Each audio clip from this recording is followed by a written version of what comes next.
Bonjour et bienvenue au podcast en 5 minutes. Vous connaissez les règles du jeu.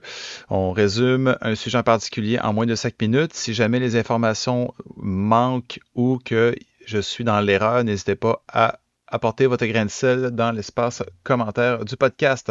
Donc aujourd'hui, j'aimerais ça qu'on discute à peu près d'une échelle qu'on n'a jamais entendu parler. On a déjà entendu l'échelle de perception de l'effort, l'échelle de fatigue, l'échelle de stress, mais avez-vous déjà entendu parler de l'échelle de Scoville? Donc, c'est quoi exactement cette fameuse échelle dont on entend parler quand on croque un piment un peu trop fort?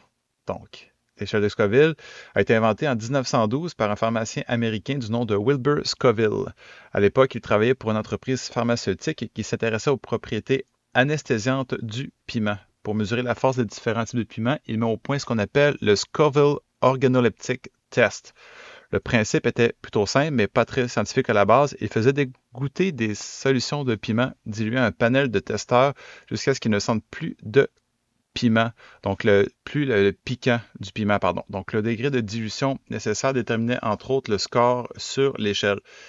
Par exemple, si un extrait de piment devait être dilué 1000 fois avant que le piquant disparaisse, il obtenait 1000 unités Scoville ou Scoville Heat Units.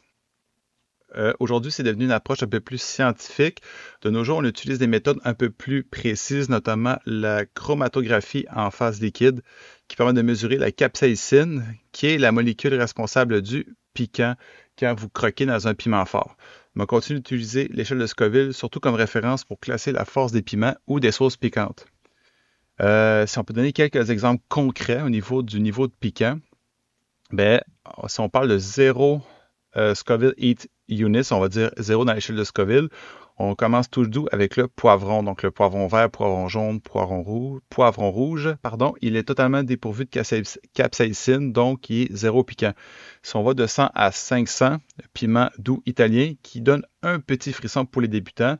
Et là, on enchaîne avec des chiffres un peu plus élevés. Donc, 2500 à 5000, là, ça commence vraiment à chauffer. C'est la zone du jalapeno qui est célèbre, entre autres, dans les plats mexicains. Nous avons ensuite 30 000 à 50 000. On entre dans la sérieux avec la cayenne ou le tabasco. Ça reste supportable, mais ça pique beaucoup également. 100 000 à 350 000, là, on est vraiment dans le type habanero. Donc, là, où ça pique davantage et que les papés nous ne remercie aucunement.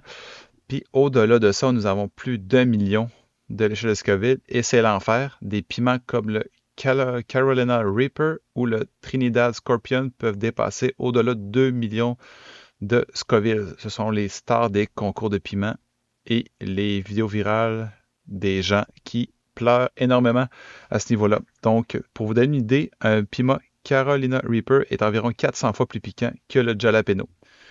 Mais en fait, pourquoi ça pique? C'est que le piment n'est pas une saveur, mais une sensation de douleur qui est déclenchée par la capsaïcine.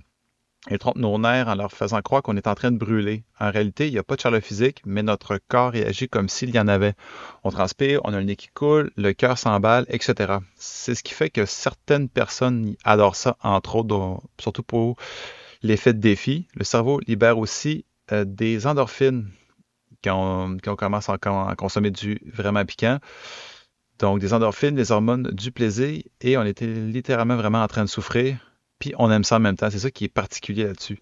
C'est important de prendre quand même quelques précautions. Donc, si vous voulez expérimenter le piquant, allez-y progressivement. Si jamais vous mangez quelque chose de trop fort, surtout ne buvez pas d'eau. C'est vraiment pas recommandé. La capsaïcine est liposoluble, donc mieux vaut boire soit du lait, du yogourt, yaourt, du pain ou du fromage. En conclusion, l'échelle de Scoville est bien plus qu'un outil pour les amateurs de sensations fortes, c'est surtout un repère universel, une façon de parler de piquant avec précision, que ce soit en cuisine, en agriculture ou même en médecine.